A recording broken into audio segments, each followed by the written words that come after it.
This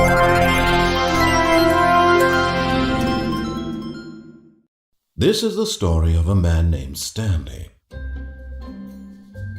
Stanley worked for a company in a big building where he was employee number 427. Employee number 427's job was simple. He sat at his desk in room 427 and he pushed buttons on a keyboard. Orders came to him through a monitor on his desk, telling him what buttons to push, how long to push them, and in what order. This is what employee 427 did every day of every month of every year. And although others might have considered it soul-rending, Stanley relished every moment that the orders came in, as though he had been made exactly for this job. And Stanley was happy.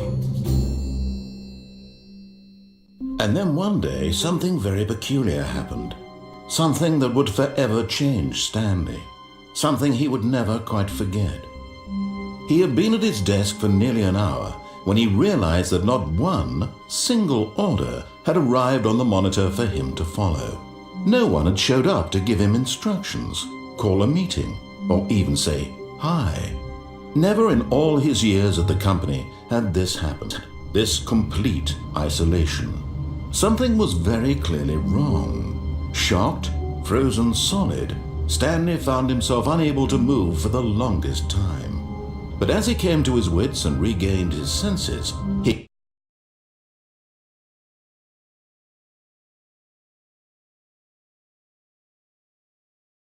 got up from his desk and stepped out of his office.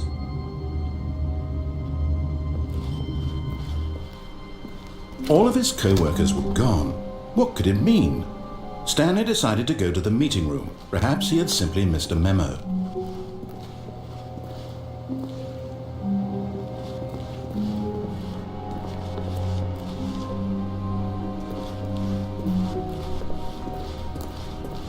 When Stanley came to a set of 2 open doors, he entered the door on his left.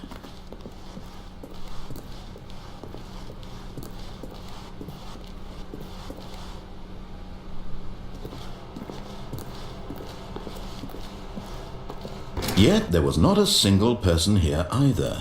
Feeling a wave of disbelief, Stanley decided to go up to his boss's office, hoping he might find an answer there.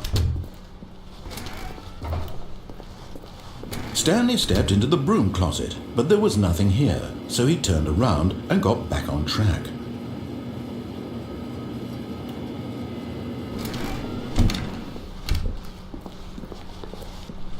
Coming to a staircase, Stanley walked upstairs to his boss's office.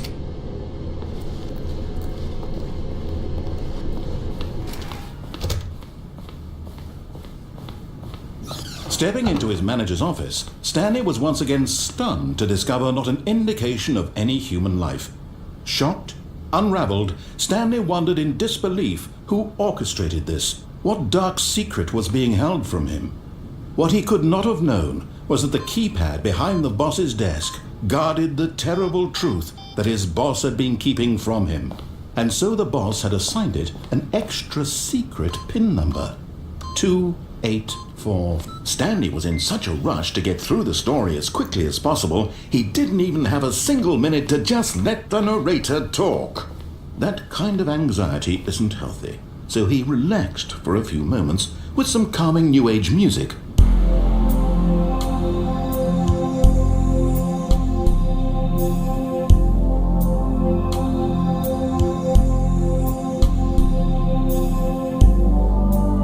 Feeling soothed and rejuvenated, Stanley calmly walked forward into the opened passageway.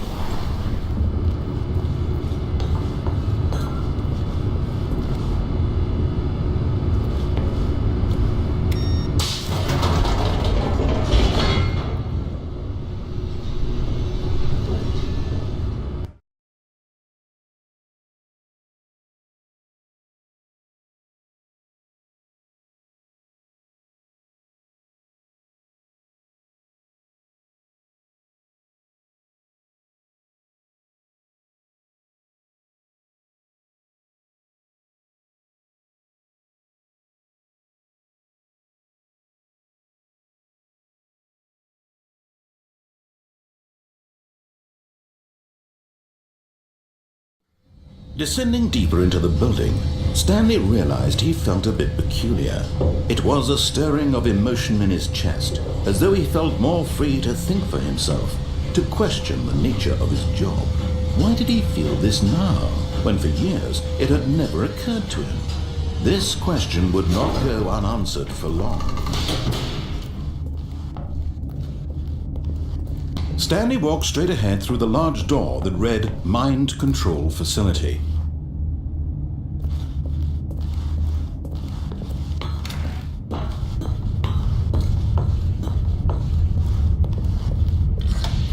The lights rose on an enormous room packed with television screens. What horrible secret did this place hold? Stanley thought to himself. Did he have the strength to find out?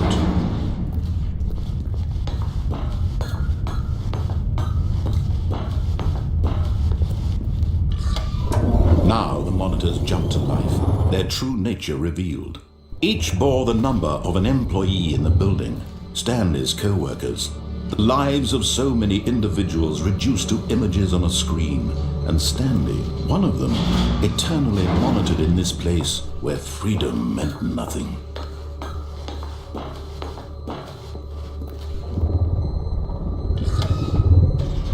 This mind control facility, it was too horrible to believe. It couldn't be true. Had Stanley really been under someone's control all this time? Was this the only reason he was happy with his boring job? That his emotions had been manipulated to accept it blindly?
No, he refused to believe it. He couldn't accept it. His own life in someone else's control? Never!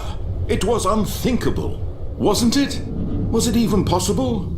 Had he truly spent his entire life utterly blind to the world? But here was the proof, the heart of the operation. Controls labeled with emotions, happy or sad or content, walking, eating, working, all of it monitored and commanded from this very place. And as the cold reality of his past began to sink in, Stanley decided that this machinery would never again exert its terrible power over another human life. For he would dismantle the controls once and for all.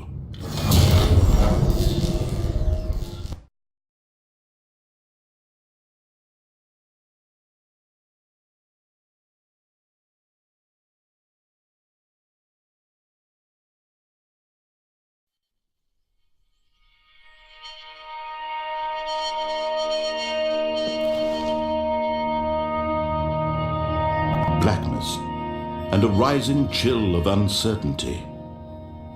Was it over?